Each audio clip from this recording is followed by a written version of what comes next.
Hello there, it's Fiona from Weekly Sewing Bee. Okay, so today I'm going to make a little coin purse and I'm going to use this little chap's face.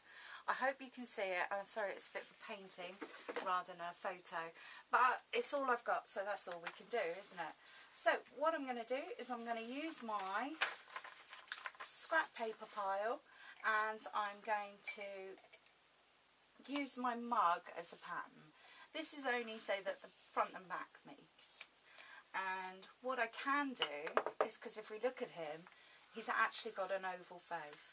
Now, as long as these are the same size, the front and the back, then it doesn't really matter if it's not a correct circle. So, let's do this thing. I folded the paper in half, so I've got two patterns. So this top pattern is mine to do with as I choose.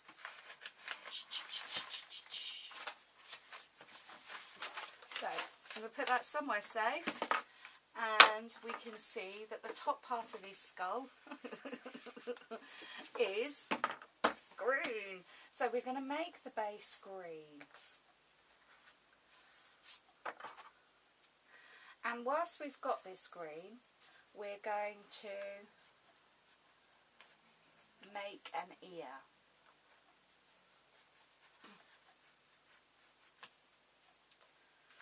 So that's fine, and an ear, there we are. Oh no, it's that simple.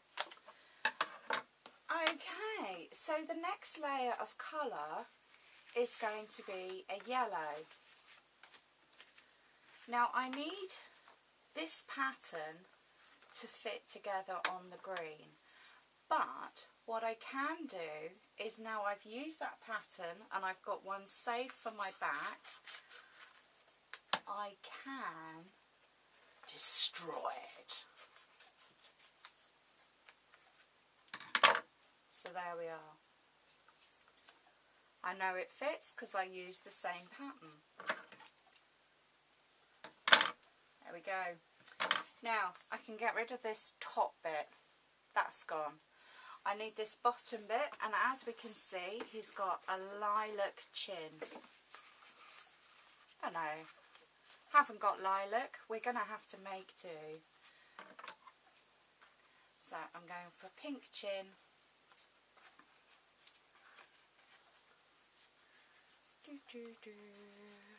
And because this is the original pattern, we know it's right. I'm just going to tidy it up a bit. And there we go. Now, with any luck, these two will meet.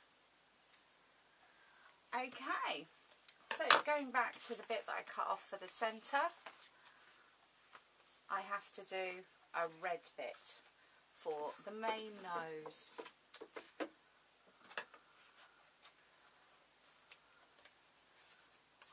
Now I suppose craft scissors are fine with this. It sort of melts. It's like cutting butter actually. It's not too much of a problem. So by rights, this red bit is the same shape as this yellow bit, but as you can see, I need to take a good strip off so that we can then see. But I need the bottom exactly the same. And then all that's left to do is a blue ear, and I can use the green ear as a pattern.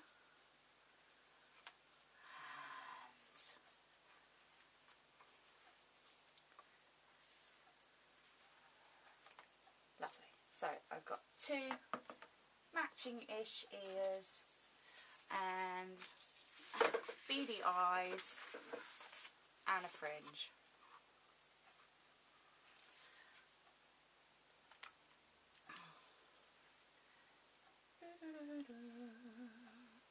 I'm sure you won't thank me for saying it's got beady eyes.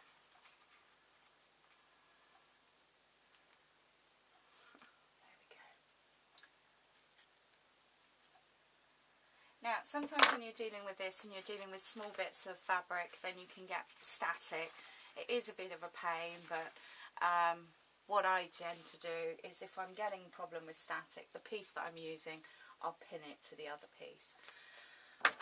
I did say all that's left. I know. Oh, don't you love it when I sound confident?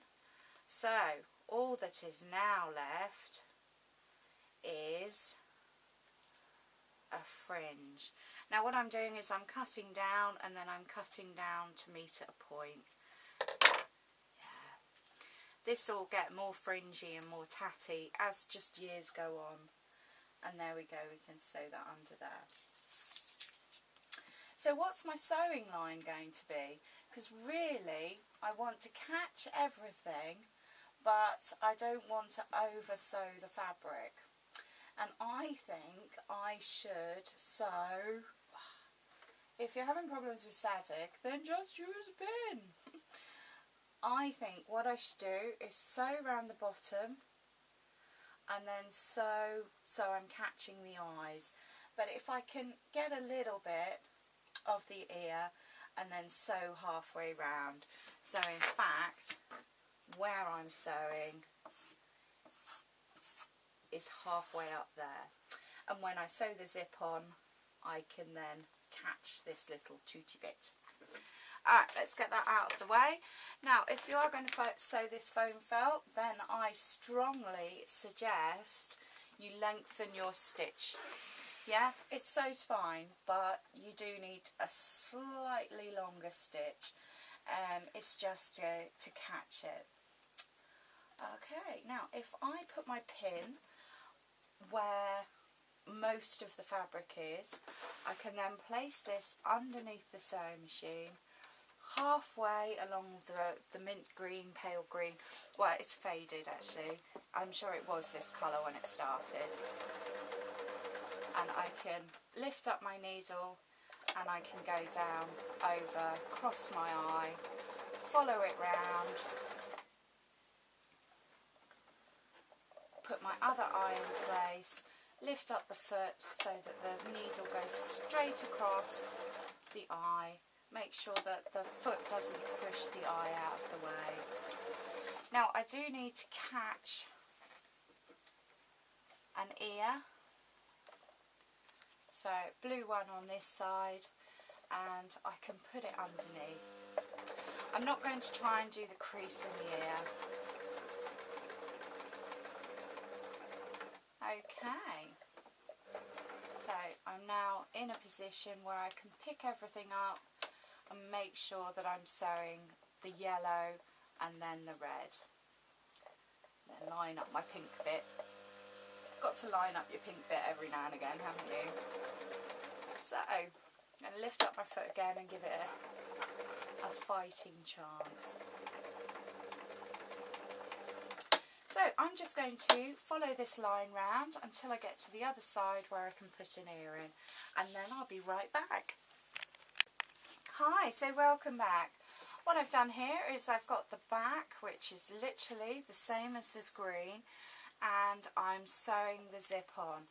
I've got to past halfway. I'm going to lift my foot and then I'm going to open up my zip. This just means that I get a nice smooth line. Now the nice thing about these modern zips is if you do accidentally sew them, then they won't damage your machine. But you do need to watch out for the metal tags at the end. So as you can see, all I'm doing is I'm pulling the circle round. Very, very simple. Now if the back was simple, then the front is going to be a bit more tricky because I've got an awful lot more material. Okay. Now again, I need to ascertain where I'm going to start this zip. So I'm going to start it there. I know. And I'm going to sew flat. I don't know why that was so hard. Sometimes I worry. Okay, so I've got it in position. I can see where I'm going to sew. Now, I'm going to start sewing, and I have to be careful that I've got a continuous line. So I'm going to make sure that I've got the zip well out of the way.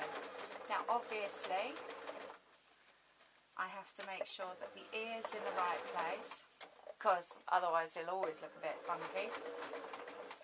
and I just have to follow this through. So it's only difficult at the minute because of the ear, but he has to have an ear, otherwise, well, he looks like Tigger anyway to me anyway, but you know, maybe I've found the trick to drawing Tigger. Okay, so I've now got to the point where I really need to do something about that zip.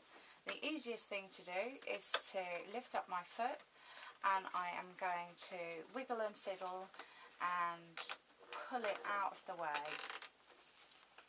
So that's great. It's all out of the way. This one's out of the way. Everything's out of the way. Everything's fine. I'm going to keep my zip straight from now on. And all I need to do is I need to swing this monkey's head around. Do you know, that's the best thing about sewing, isn't it? Like no other situation will I ever be able to say, all I need to do is swing the monkey's head. Okay, so I'm now finished sewing on my zip. Yeah, zips, I know, it's a scary word, but they're not, you know, you just have to remember, do not let your sewing machine sew that metal bit, and try and keep everything else out of the way. So, I'm going to have a quick tidy up because it's going to be easier now than it is later, and yeah. There we go. I am now going to close the zip. It's a good idea to check it works. This fabric doesn't really respond very well to being unpicked, so you know, it is worthwhile knowing that. I'm going to turn it round this way, get everything in place, and all I'm going to do is over sew and sew up the bottom.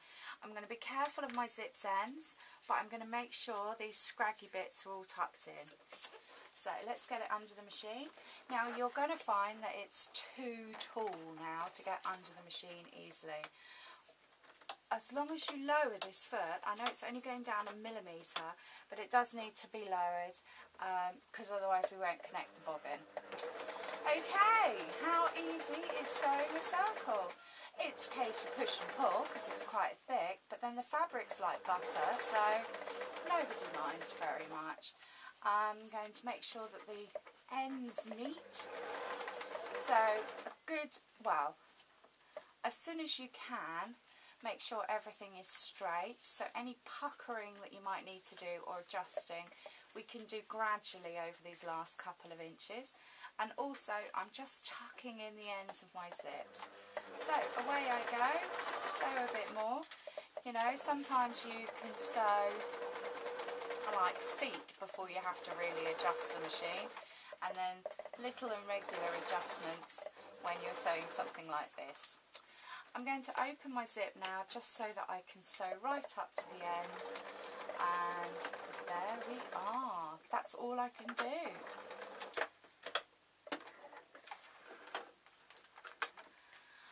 I think when the camera stopped as well, I did another row of stitching just across his nose because it didn't look right to me. I know the lighting's a bit off in here. When it's dark outside, I kind of get a yellow glow. I've noticed I have green eyes. Okay, anyway, there's my little monkey purse. Thanks ever so much for watching.